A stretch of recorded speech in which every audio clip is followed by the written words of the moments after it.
آئیے کتاب رحمت سورہ الکہف اٹھائیں۔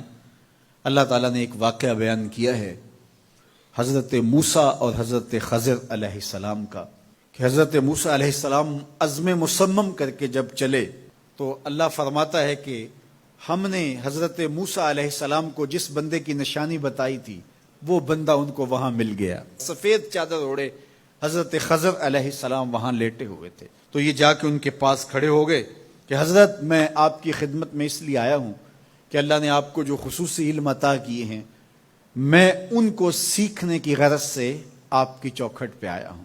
کہا تم میرے ساتھ صبر نہیں کر پاؤ گے، معاملے مشکل ہیں، سفر دشوار ہے، منزل کٹھن ہے، اور میرے معاملات ایسے ہیں کہ تم اعتراض کرو گے اس کے بغیر تم رہ نہیں سکتے۔ حضرت موسیٰ علیہ السلام نے کہا اگر اللہ نے چاہا تو آپ دیکھیں گے میں صبر کروں گا اور آپ کے کسی حکم کی کسی کام کی میں نافرمانی نہیں کروں گا، کسی کام کا انکار نہیں کروں گا۔ کہا کہ اچھا شرط یہ ہے کہ جو میں کروں اس پر تم اعتراض نہیں کرو گے، سوال نہیں کرو گے، یہاں تک کہ میں خود ہی نہ بتاؤں۔ تو کہا کہ یہ شرط ٹھہری، میں کوئی بات نہیں کروں گا۔ فانطلقا، دونوں چل پڑے، دریا کے پار جانا تھا۔ جو کشتی کا مالک تھا، کشتی بان تھا، وہ حضرت خضر علیہ السلام کو جانتا تھا تو اس نے کرایہ بھی نہیں لیا، لیکن جب کشتی پر سوار ہوئے تو عصا مار کے حضرت خضر علیہ السلام نے کشتی کا ایک پھٹا توڑ دیا۔ تو بے ساختہ حضرت موسیٰ علیہ السلام نے کہا آپ نے پھٹا توڑ دیا، یہ سارے ڈوب جائیں؟ کہا میں نے کہا تھا نا تم میرے کاموں پہ صبر نہیں کر پاؤ گے۔ تو حضرت موسیٰ کو یاد آیا، کہا میں بھول گیا تھا، اس پر مواخذہ نہ کیجیے۔ پھر دونوں چل پڑے۔ بچے کھیل رہے تھے، ایک خوبصورت لڑکا وہ بھی بچوں میں کھیل رہا تھا، حضرت خضر آگے بڑھے اور اس کی گردن مروڑ دی، اس کو قتل کر دیا۔ صاحب شریعت تھے حضرت موسیٰ علیہ السلام، نہ رہ سکے، پھر بول پڑے ایک جان کو بغیر کسی جان کے بدلے میں قتل کر دیا، اس نے گوایا کیا تھا ہمارا؟ آپ نے بہت ہی جو ہے وہ غلط کام کیا، یہ کام اچھا نہیں کیا آپ نے۔ کہا میں نے کہا نہیں تھا کہ تم میرے ساتھ صبر نہیں کر پاؤ گے۔ کہا ایک موقع اور دے دیجئے، اب اگر میں نے کوئی اعتراض اٹھایا تو پھر دوبارہ مجھے آپ اپنی صحبت میں نہ رکھیے، عذر تمام ہو جائے گا۔ پھر دونوں چل پڑے، یہاں تک کہ ایک بستی میں دونوں آئے تو آپ نے بستی والوں سے کہا کہ ہم مہمان ہیں، آپ ہماری مہمان نوازی کیجیے، کھانا کھلائیے۔ تو انہوں نے انکار کر دیا، کہا کہ ہم تو آپ کو بلایا نہیں ہے، آپ خود آئے ہیں، آپ اپنے کھانے کا خود انتظام کیجیے۔ گزر رہے تھے گلی سے تو ایک دیوار گرنا چاہ رہی تھی، تو جلدی سے اس دیوار کو مرمت کر دیا۔ کہا حضرت ہم اگر چاہتے تو اس پہ اجر لے سکتے تھے، انہوں نے ہمیں کھانا تک نہیں دیا اور ہم ان کی دیواریں سیدھی کر رہے ہیں۔ کہا اب تمہاری میری جدائی ہو گئی، تم نے یہ بھی اعتراض کر دیا۔ تو انہیں یاد آیا کہ وہ یہ بھی اعتراض ہو گیا۔ اب میں تمہیں بتاتا ہوں کہ یہ 3 کام میں نے کیوں کیے۔ اللہ اکبر۔ اب سنیے، قرآن ہمیں بتاتا ہے کہ ظاہری علم بھی ہوتا ہے لیکن کوئی باطنی علم بھی ہوتا ہے۔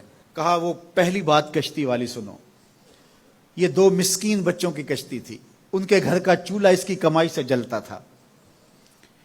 دریا کنارے کنارے ایک ظالم بادشاہ رہا تھا جو لوگوں کی کشتیاں چھین رہا تھا، ہم نے تھوڑا سا عیب لگا دیا، وہ ٹوٹی کشتی چھوڑ کے چلا گیا۔ اب وہ تھوڑے سے پیسے لگا کے کشتی مرمت کرا لیں گے، گھر کا چولہا جلتا رہے گا، بتاؤ اچھا کیا یا برا کیا؟ کہا رہی بات اس بچے کی جس کو ہم نے قتل کیا، اس کے ماں باپ مومن تھے، نیک تھے، صالح تھے، بچے نے بڑا ہو کے بہت برا ہونا تھا، ہم نے اس کو قتل کر دیا، اللہ اس کے بدلے ان کو بہتر اولاد دے گا۔ علماء تفسیر نے لکھا ہے اس بچے کے بدلے میں اللہ نے ان والدین کو ایک بیٹی عطا کی جس کی نسل سے 70 نبی پیدا ہوئے۔ دیوار کی کہانی بھی سن لیجئے، یہ شہر کے 2 یتیم بچوں کی دیوار تھی اور اس کے نیچے ان کا خزانہ تھا اور ان کا باپ بڑا نیک تھا۔ خزانہ دیوار کے نیچے ہے، دیوار گرنا چاہ رہی ہے، کسی معمولی دھکے سے گر جاتی۔ 2 ہی صورتیں تھیں، یا وہ بچے خود اپنا خزانہ اٹھا لیتے یا لوگ اٹھا کے لے جاتے۔ لوگ اٹھا کے لے جاتے پھر بھی ہاتھ میں کچھ نہ آیا، اور اگر وہ خود اٹھا لیتے تو بچے ہیں، بچپنے کی وجہ سے وہ اس کو اڑا دیتے۔ تو ہم نے اس کے اوپر دیوار کھڑی کر دی، جب تک وہ اس قابل نہیں ہو جاتے کہ یہ خزانہ نکال کے اس کو صحیح مصرف پہ لگا سکیں، اتنی دیر تک دیوار گرے گی نہیں۔ اللہ اکبر۔ وہ کسی وجہ سے دیوار قائم رہے گی، اور جب وہ اس عمر کو پہنچ جائیں گے جس عمر میں وہ اس خزانے کو سنبھال سکیں گے تو پھر دیوار خود بخود گر جائے گی اور یہ خزانہ نکال کر کے اپنے کام پہ لے آئیں گے۔ میں جب پہلی مرتبہ اس کو جو ہے وہ غور کے ساتھ تلاوت کیا تو مجھے یہ لگا کہ اس کا انطباق پاکستان کے حالات پہ بھی ہو سکتا ہے، اس لیے کہ یہ بھی یتیموں کا سرمایہ ہے۔ کتنے یتیم روتے بلکتے رہ گئے اور ان کے سر سے جو ہے وہ سائے اٹھ گئے اس وطن کے لیے، لیکن میرے مالک نے اس ملک کے خزانوں پر گہرے پہاڑ اور بڑی بڑی دیواریں کھڑی کر دی ہیں۔ جب تک یہ قوم بلوغت تک نہیں پہنچے گی اتنی دیر تک وہ خزانے ظاہر نہیں ہوں گے، اور جب یہ قوم اپنی بلوغت تک پہنچے گی، شعوری بلوغت، فکری بلوغت، علمی بلوغت، اور رب سے جو وعدہ کیا تھا پاکستان کا مطلب کیا، لا الہ الا اللہ، جب اس بلوغت تک یہ پہنچ جائے گی، اس وعدے کی تکمیل ہوگی، پھر رب دیوار ہٹا دے گا اور پاکستان کو اللہ اتنے خزانے دے گا اور پاکستان ایسا مالا مال ہوگا دنیا دیکھنے آئے گی انشاءاللہ۔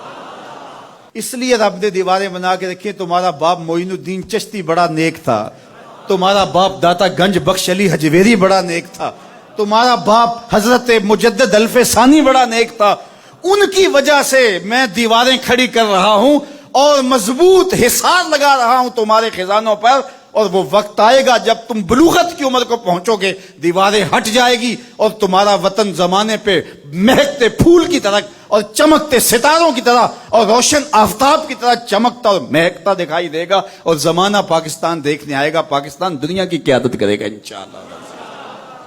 تو کہا یہ تعویل ہے ان باتوں کی جو باتیں میرے رب نے مجھے بتائی، اور یہ میں نے اپنی مرضی سے نہیں کہی، اور جو میں نے کیا اپنی مرضی سے نہیں کیا۔